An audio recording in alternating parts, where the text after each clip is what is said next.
shirkaas wuxuu ahaa kulan kale muhiim ah oo ku saabsan iskaashiga istaraatiijiyadeed ee dhinaca warbaahinta labada dal. marka laga soo tago iskaashiga labada dal u dhaxeeya waxaan go'aansanay inaan si dhow u wada shaqeyno markay timaado xagga warbaahinta oo guulaha laga gaaray xiriirka labada dal lagu soo bandhigo qalabka warbaahinta si hufanna dadka loo gaarsiiyo warar kuman ama warar sax ah oo markaasi taabanaya xiriirka labada dal iyo meesha uu marayo bulshada labada dal ay ka dhergaan maxaa labada dal ay ka shaqeynayaan si ay halkaas ugu dhiiradaan in iyaguna halkaasi ka sii wadaan dhankooda cid walbana ay markaas kaalinteeda ka qaadato. waxaan kaloo ka wada hadalnay dhibaato caalamka haatan kusoo korodhay oo ah wararka sida khaldan loo tabiyo ama misinformationka ama disinformationka oo aan runtii isla aragnay inay tahay dhibaato haysata caalamka intiisa badan loona baahan yahay inaan si gaar ah uga wada hadalno haddii aan ku guuleysanana ay noqon doonto caqabad aan ka gudubnay oo ah in madmadow amaba dhibaato laga dhex dhaliyo xiriirka labada dal iyo in dadka shacabka labada dalba la gaarsiiyo fariimo sax ah oo ku saabsan wax Soomaaliya ka socda oo ku saabsan xiriirka labada dal iyo iskaashiga labada dal leeyahay. marka waa qayb ka mid ah horumarinta dhinaca saxaafadda iyo horumarinta dhinaca warbaahinta dhinaca saxsan sida loo tixraacayo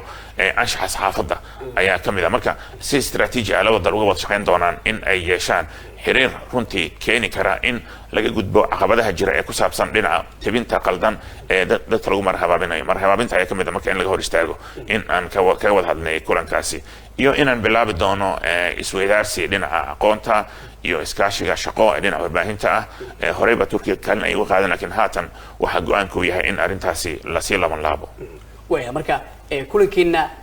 ma waxa loo ballamay kulamo kale mise waxaa jirtay heshiis la gaaray؟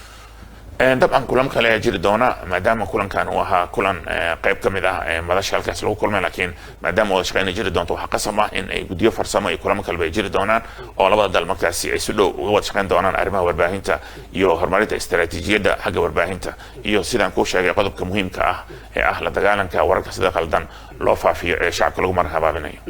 way dabcan 15 bisha Febraayo xeebaha dalka Turkiga waxaa ka soo sheegay markabka qodi doona shidaalka dalkeena arrimaha qodis shidaalka nololaha dalkaas. dabcan madasha intii doodaha ay socdeen ayaa qayb ah looga dooday waxaa ka mid ah Soomaaliya fursadaha ay leedahay in ay ku soo biirto suuqa dalalka dhoofiya shidaalka iyo kaalinta Turkiga ka qaadanayo qodista shidaalka ee Soomaaliya. arrintaasi si weyn ayaa runtii looga hadlay waxayna ahayd arrin aad xiiso badan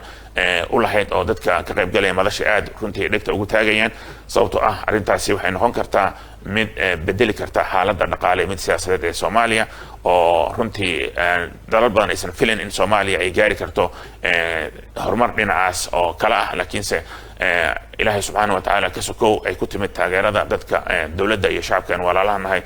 Turkiga oo go'aansaday inay maal gashtaan mashruucaasi weyn ee shidaal qodista. waa arrin runtii dadka Turkiga aad u dhowrayaan dadka Soomaaliyeed aad ugu weyn tahay dhagaha caalamkuna ay aad runtii dhegta ugu hayaan Soomaaliya ay kaalinta ay qaadanayso waana tallaabo bedeli karta sumcadda Soomaaliya iyo maqaamka Soomaaliya caalamka ay ku leedahay. inta badanna waxay keentay in ay jiraan xitaa dalal kale oo badan oo daneynaya in Soomaaliya iskaashi dhow ay la yeeshaan. taasina runtii waa guul Soomaaliya u soo hoyatay waa guul dowladda federaalka ee Soomaaliya uu hogaamiyo madaxweyne Xasan Sheekh Maxamuud ay u soo hoysay shacabka Soomaaliyeed. ana filayo in mustaqbalka la sii wado halkaas laga sii ambaqaado ayna noqoto buddiga Soomaaliya oo horumar gaartay Soomaaliya oo xasiloon Soomaaliya oo kaalin ka qaadata amniga guud ee gobolka iyo mid caalamka iyo dhaqaalahaan isku filan.